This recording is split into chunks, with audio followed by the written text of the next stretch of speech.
Bradley Magro beda minn żożitu jbati minn saħħtu meta ta' 17-il sena safa pazjent tar-renal unit f'Mater Dei wara li l-kliewi ma baqgħux jaħdmu. Jgħid li kien b'saħħtu u f'salt wieħed ħajtu inqalbet ta' taħt fuq. Kien f'jum il-miliet tas-sena 2020 kont ħadt l-aħbar l-emerġenza illi marit serjament bil-kliewi.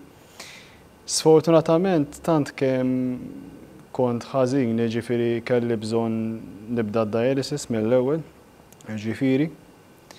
Minn hemm ġifieri għamilt madwar sena u nofs fuq dialysis.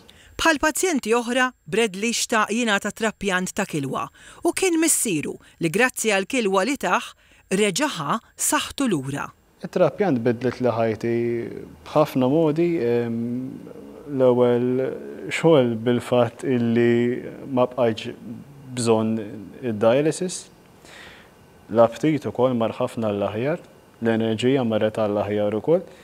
U bażikament stajt ngħix ħajja kważi normali. Daqsdik kieku ġifieri ġejt twellit mill-ġdid. Iżda dan il-ferħ ma damx wisq għaliex 3 snin wara din il-kilwa falliet milli tkompli taħdem.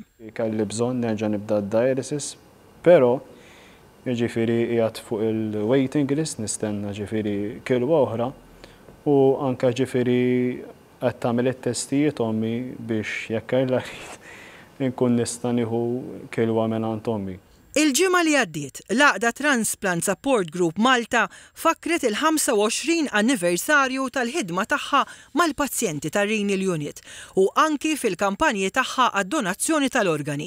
Waqt serata ta' rikonoxximent tal tant professjonisti mediċi, pazjenti u donaturi tal-organi fil-Palas ta' Sant'Anton, il-President ta' Malta, Mirjam Spiteri De Bono, indirizzat l-okkażjoni u rikonoxxiet l-altruiżmu tad-donaturi tal-organi li bil-ġest tagħhom isalvu il-ħajjiet. Il-President ta' Transplant Support Group Malta, Giuseppe Parnis, qalet li l-għaqda ffurmata minn ta' infermiera ta' renal unit u professjonisti u donaturi iħossu li l-pazjenti jsiru parti mill-familja tagħhom. Minkejja li ħajtu mhijiex kif xtaq, Bradley huwa pożittiv iżda jappella d-donazzjoni tal-organi bit-tama li pazjenti bħalu jingħataw ċans jgħixu ħajja normali.